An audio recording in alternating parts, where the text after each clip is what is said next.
D파트라고요. 자산도 아니고, 그죠? 굉장히 좀 어려운 파트인데, 처음부터 이렇게, 그죠? 이런 문제를 자꾸 내니까 여러분이 좀 어려울 것 같아요. 그래서 이거를, 그죠? 유보하지 말고 한 방에 뭡니까? 이제 공부 좀 하셔가지고, 근데 이제 처음 초학자들, 특히 입문하시는 분들은 이게 어려울 거야, 아마. 절대 이 주택관리사 회계 원리 수준이 낮은 게 아니에요. 그렇습니다. 그래서 저도 지금 뭐 다른 데서 이게 재건관리사랄지 이런 강의를 하고 있지만, 재건관리사에서도 이 회계 원리가 IFRS거든요. 근데 그걸 비교해 보면 절대 뭡니까? 주택관리사 회계 원리가 더 어려우면 어렵지 쉽지가 않습니다. 물론 이제 범위가 약간 다르다 뿐이지 난이도는 상당합니다. 그래서 조금 이렇게 좀 쉽게 좀 내어줘가지고 여러분들한테 힘이 되는 그런 과목이 됐으면 좋겠는데 굉장히 좀 어렵게 한다, 그죠? 어쩔 수 없습니다. 주택관리사 관리소장 하실 분들이 결국은 IFRS랄지 이런 것들이 왜 필요하냐고 물어보시는 분도 있지만 이 시험이라는 부분이 결국은 이렇게 선별하는 거니까요. 예, 진입 장벽이 있을 수밖에 없어요. 전혀 필요치 않더라도 어쩔 수 없이 그걸 패스하기 위해서는 필요한 부분이니까, 그죠? 조금 그렇게 긍정적으로 생각하셔서 그렇게 학습을 하시면 좋을 것 같습니다. 자, 한번 보겠습니다. 이익잉여금에 관한 얘기를 한번 보겠습니다. 물어보는 얘기가 뭐냐면 여기서 기말에 이익잉여금이잖아요, 그죠? 기말에 자본을 물어보는 것도 아니지 않습니까, 그죠? 그러니까 기말의 이익잉여금이란 말은 결국은 이익잉여금을 증가시킨 요소는 결국은 두 가지 정도가 있겠습니다. 이익잉여금은요, 이익잉여금의 재원이 뭐냐면 여기에 플러스 되는 재원이 뭐냐면 우리가 단기순이익이 되는 거예요. 단기순이익은 이익잉여금을 증가시킨다, 그죠? 근데 이제 이익잉여금 돈 벌었죠? 곡식이 쌓였잖아요. 그걸 가지고 주주들이, 그죠? 나눠서 먹을 거 아닙니까? 그걸 배당이라 하죠. 그럼 내가 있는 이익 중에서 그만큼을 뭡니까? 예, 배당을 하게 되면요. 이익잉여금이 줄게 되는 거예요. 배당을 하면. 그러니까 이런 요소들을 알아가지고 결국은, 그죠? 이 기말에 변화된 이익잉여금의 정보를 아는지를 물어보는 거예요. 그죠? 그래서 한번 보겠습니다. 지금 중요한 거는 기초자본금 이런 것들은 필요 없는 정보예요. 매출액하고, 이거 신주 발행도 뭡니까? 이것도 필요 없어요. 왜? 이는 자본거래잖아요. 그죠?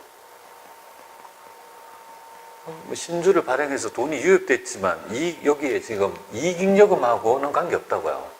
자본에는 영향을 주지만 이익잉여금에는 영향이 없는 거죠. 그럼 여러분들이 봤을 때 기초가 뭡니까? 기초이익잉여금이 27,200원 이렇게 보겠습니다. 이거 하나 했다, 그죠? 이거 정보했고, 그 다음에 배당 선언 및 지급액은요. 배당을 했습니다. 그래서 배당을 결의하면 요 금액은요. 18,000원만큼 빠질 거 아니겠습니까? 빠졌다. 이렇게 됐고, 요것도 됐고. 그 다음에 요 세 개의 정보는 왜 주느냐면요. 이 세 개의 정보가 바로 이익잉여금 있죠. 우리가 지금 단기 순이익을 가지고 얘기하는 거죠. 그럼 요걸 딱 해서 단기 순이익을 뽑아보면 얼마가 되냐면요. 이게 다 해서 매출액에서 매출원가를 빼고 급여를 빼니까 남는 금액이 단기 순이익이 될 거 아니겠습니까? 그래서 이제 그 금액이 31,700원이 되겠습니다. 31,700원은 딱 하고. 그렇게 되면 이제 기말에 이익잉여금이 될 거 아니겠습니까? 그죠? 요 금액이 X가 얼마냐 이거잖아요. 그죠? 그래서 이거를 간추려가지고 여러분들이 이렇게 해보시면, 그죠? 되는데, 이 금액이 41,900원이 되겠습니다. 그 정답은 이제 3번이 될 건데요. 우리가 이제 시험을 치다 보면 굉장히 뭔가 당황스러운 부분이 뭐냐면, 나름 열심히 풀었는데, 그 답이 해답에 없다면요. 상당히 당황스럽죠, 그죠? 그렇기 때문에 이거를 정리할 때 여러분들이 마구잡이로 막 이렇게 정보를 흩뜨리지 말고 차분히 좀 적었다가 혹시 이 답이 여기 없다면 차분하게 이렇게 해서 찾아보시든지, 아니면 대부분 하는 실수인데요. 우리가 산수를 잘 못해요. 그죠? 산수가 좀 어려운 거예요. 덧셈 뺄셈을 잘 못해서, 그죠? 답이 없는 경우가 꽤 많이 있습니다. 그래서 잘못 이렇게 실수해서, 그때 귀신이 씌었나요? 31,700원 내는데 갑자기 21,700원 한다든지. 그리고 아무리 해도 안 된다는 거죠. 그러니까 그 실전에서는 정신을 좀 똑바로 차리고 해야 되겠죠.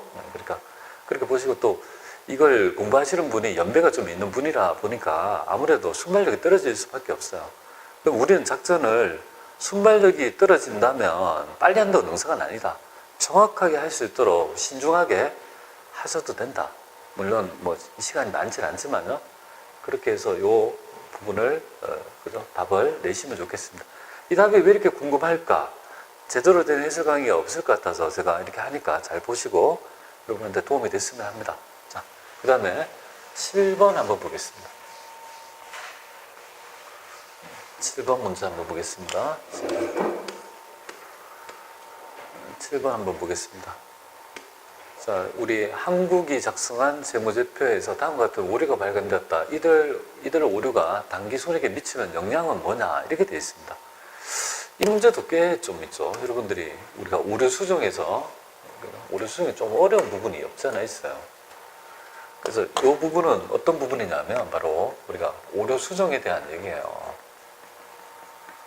오류 수정. 이거 오류가 났다. 수정하는 부분이 되겠습니다. 근데 이제 오류 수정이 결국은 두 개가 있어요. 첫 번째가 단기 순이익에 있죠. 영향을 주지 않는 오류가 있는 거고, 두 번째, 단기 순이익에 영향을 뭔가 주는 오류가 있더라 이거예요. 그래서 이제 그런 것들을 여기에서 잘 보고 판단할 수 있어야 돼요. 첫 번째, 두 개가 지금 오류가 있다 이거잖아요. 그죠? 발견되었다. 이럴 오류가 잘못된 부분이 단기 순이익에 미치는 영향은 얼마냐 이거잖아요. 그죠? 그러면 첫 번째 한번 보겠습니다. 여기 첫 번째 보니까 선적지 인도 조건에 매입해서 운송 중인 상품 60만 원을 장부에 기록하지도 않았고 기말 재고에도 포함되지 않았다. 이렇게 한번 보겠습니다. 그럼 어떤 부분에 문제가 있냐면요. 장부에 기록하지 않았다는 것은 매입 거래를 하지 않았다는 거잖아요. 그리고 기말 재고도 포함 안 했다 말이면 아예 이거를 그죠? 인식하지 않았다 이 말이잖아요. 그럼 어떤 부분에서 논점이 좀 될 수 있냐면요. 얘를 장부에 기록 안 하고 기말 재고에 포함했다라면 손익이 달라질 건데 지금은요. 그게 아니라 아예 뭡니까? 상품의 매입 거래도 누락해버렸고 기말 재고에도 어디에도 뭡니까? 이거를 존재를 그죠? 누락해버렸다. 그러니까 얘는 지금 여기에 대한 운송 중인 상품이 기록하지 않았다면 상품이 60만 원. 그 다음에 이렇게 외상 매입금 할까요? 외상 매입금이든지 현금이죠. 외상 매입금 60만 원. 이렇게 회계처리, 요거를 누락했다 이 말이잖아요. 그죠? 누락했다면 전혀 단기 손익에 영향을 주지 않는 오류가 되는 거죠. 그렇기 때문에 여기 이 부분은 60은요. 이 부분은 단기 순이익에 미치는 영향이 뭡니까? 얘는 없다 이렇게 보시면 돼요. 전혀 영향이 없으니까 냅둬라. 아무런 고려할 필요가 없다는 거예요. 자, 그에 비해서 두 번째 한번 볼게요. 두 번째는 바로 두 번째는 단기 손익에 영향을 주는 오류다 이 말이죠. 왜 그런지 보죠. 얘는 비품으로 처리할 금액을 그죠? 뭘로 처리한 거예요? 전부 다 비용 처리한 거예요. 저기 말은 자산 잡아야 될 거를 비용 처리했다 이 말이죠. 그러면 얼마를 했냐면 100만 원을 다 비용 처리했지 않습니까? 그런데 만약에 똑바로 했다라면요. 얘는 얼마를 비용 처리했을까요? 왜냐면 100만 원이니까 결국은 지금 현재로는 어떻게 됩니까? 현재는 지금 비용을 얼마 한 거예요? 비용을 100만 원 한 거죠. 그죠?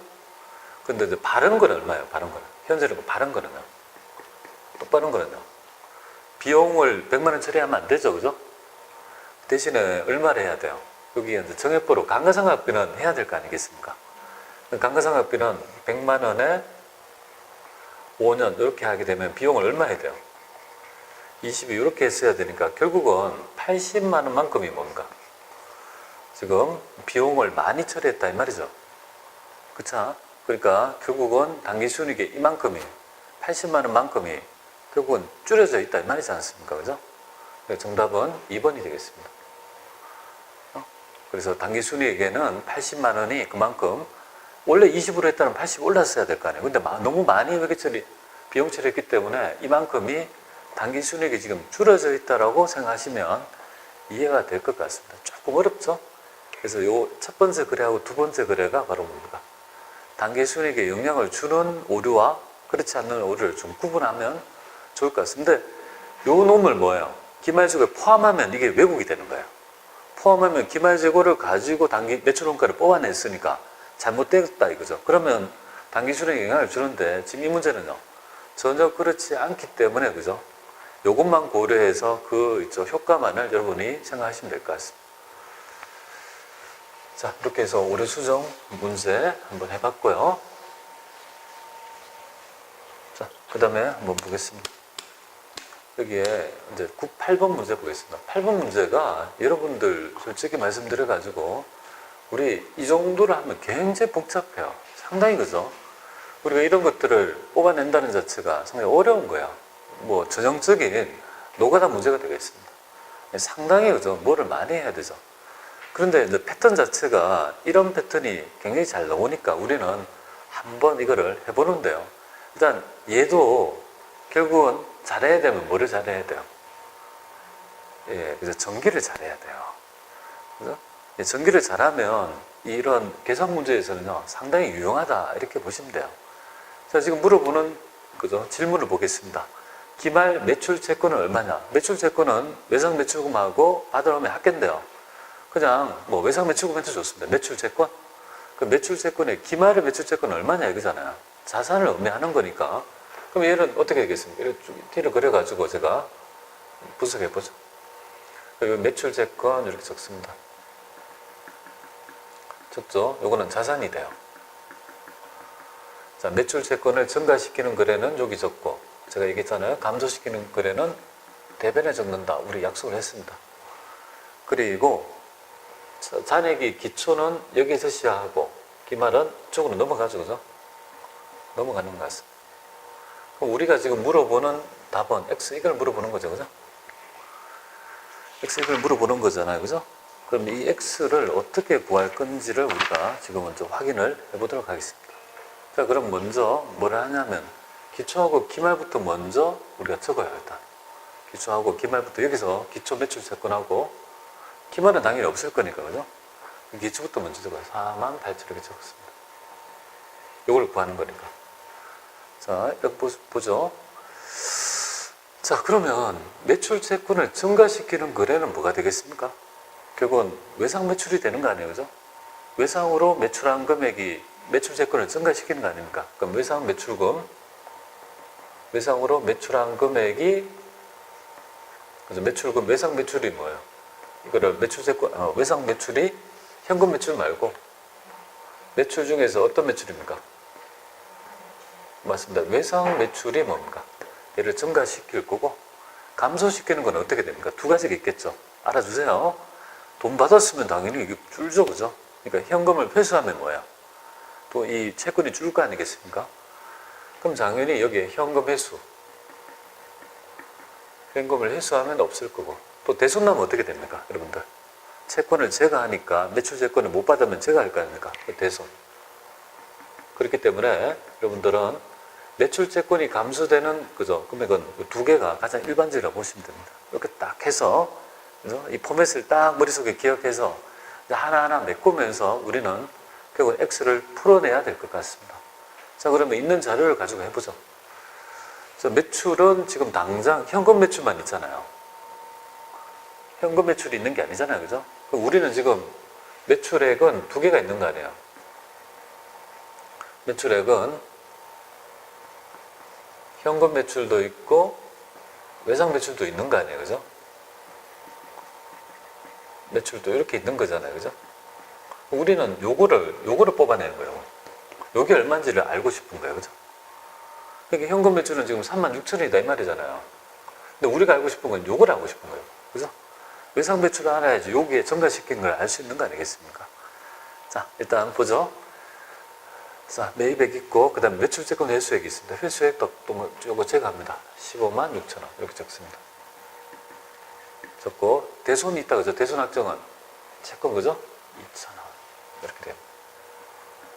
2,000원. 이렇게 돼요. 이렇게 됐다, 그죠? 자, 그러면 우리는 결론이 나왔죠, 그죠? 우리는 어떻게 얘를 구할 건지, 그죠?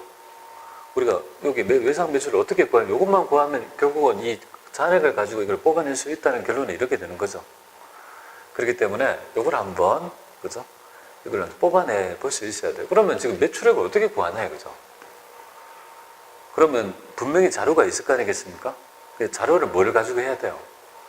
요 세묶음은 바로 뭐를 얘기하는 겁니까? 이렇게 세묶음은 요걸 가지고 뭐예요? 매출 원가를 뽑아낼 수 있는 거 아니에요? 여러분들 암산해 봅니다. 이거는 뭡니까? T를 그래서 그렇게 할 시간이 없어요. 이거는 이 정도는 뭐예요? 암산이 돼야 돼요. 해보겠습니다. 어떻게 하는지. 자, 창고에 들어있었던 금액이 도대체 얼마냐, 그죠? 창고에 들어있었던 금액은 66,000원 하고 뭐예요? 그죠? 12만 2천원이니까 12만이니까 합하면 결국은 18만 6천원이 들어있는 거 아니에요, 그죠? 창고에 들어있었던 금액은 두 개 합하면 18만 6천원인데 요만큼이 아직 안 팔린 거니까 나머지 금액이 뭐예요? 매출 원가가 되는 거 아닙니까? 아, 이걸 모른다고요? 그러면 이렇게 해드릴게요. 이렇게 해서 T를 그려드릴게요. 여기 이제 상품이다. 재고 상품이라 가정할게요. 여기 매출 원가. 여기. 잘 이해 못하는 분에 대해서 기초가 얼마입니까? 66,000원. 단기에 매입한 거는요 12만원. 이렇게 되면 요거는 18만 6천원 이렇게 되잖아요, 그죠? 18만 6천원 이렇게 되겠다. 기말은 얼마죠? 기말은 7만 2천원. 이렇게 되니까 매출 원가는 얼마가 될까요? 당연히 기말이 이렇게 되니까 매출 원가는 이거 빼게 되면은 11만 4천원 되겠습니까? 11만 4천이 뭡니까? 매출 원가가 되는 거 아니겠습니까? 그럼 요걸 통해서 11만 4천원이 매출 원가라는 거 알 수 있는 거 아니에요, 그죠? 그럼 요거랑 뭡니까? 요거랑 매출 총액이랑 딱 합하면 어떻게 됩니까? 요걸 통해서 이 매출액을 뽑아낼 수 있는 거 아니에요? 매출액의 정의는 뭡니까? 매출액에서 매출 원가를 빼면 매출 총액이 되니까 요거로 더하게 되면 요 금액은요. 매출액은 요걸 통해서 16만 4천이 되겠죠, 그죠? 그래서 요거랑 요 지금 현재 여러분들 요 요소를 가지고 해야 되죠, 그죠? 요걸 가지고 매출 원가를 뽑고 요걸 가지고 두 개 있죠, 두 개. 두 개를 가지고 우리가 매출액을 추론할 수 있는 거 아닙니까? 이렇게 딱 하고 그러면 그럼 여기서 현금 매출이 36,000원이니까 그죠? 외상 매출금은요? 뺀 나머지가 바로 12만 8천원이 될 거 아니에요, 그죠? 그럼 요걸 가지고 뭡니까? 요걸 가지고 12만 8천이라는 거 알 수 있는 거고 요 금액이 뭡니까? 12만 8천원이 있는 거고 요거 합하면 17만 6천원이 될 거다, 그죠? 요거는 17만 6천원 이렇게 되겠습니다. 요 금액이 그죠? 이렇게 15만 8천원이 되니까 나머지 빼게 되면요 이 금액은요 바로 18,000원이 되겠습니다. 그래서 이렇게 해서 결국은 답을 구하게 되는데요. 상당히 여정이 길지 않습니까? 그죠? 이거를 여러분들이, 그죠? 초학자들이 이걸 고려해서, 그죠? 고려해서 이걸 뽑아낸다는 자체가 상당히 어려운 거예요. 솔직히 말씀드리면. 근데 뭐 어떡하겠습니까? 여러분들이 이걸 해야지만이 넘어가는데요.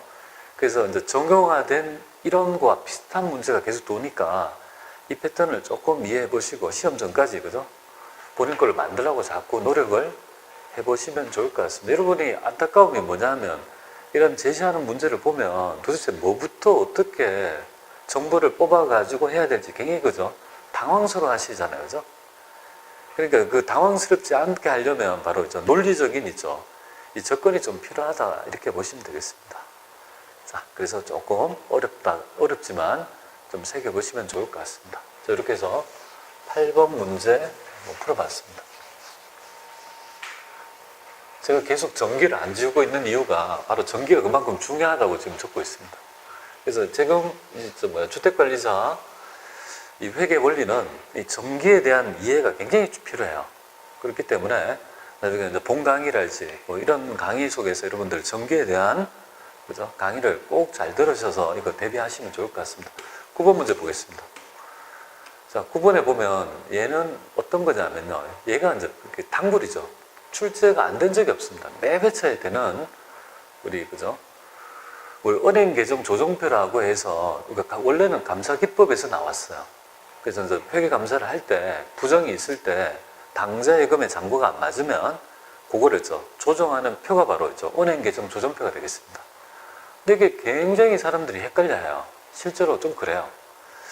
그래서 여기에 어떤 가장 먼저 중요한 부분은 뭐냐면은 제가 볼 때는 얘를 이해하려면 이걸 해야 돼요. 도대체 누가 기록을 안 했는지를 알아야 돼요. 기록을 안 한 사람한테 그걸 정감을 해줘야 될 거 아닙니까? 이 글을 읽고 누가 기록을 더 해야 될지, 누구는 했는데 누구는 안 했잖아요. 그죠? 누구는 액션을 취했는데 누구는 안 했죠. 그죠?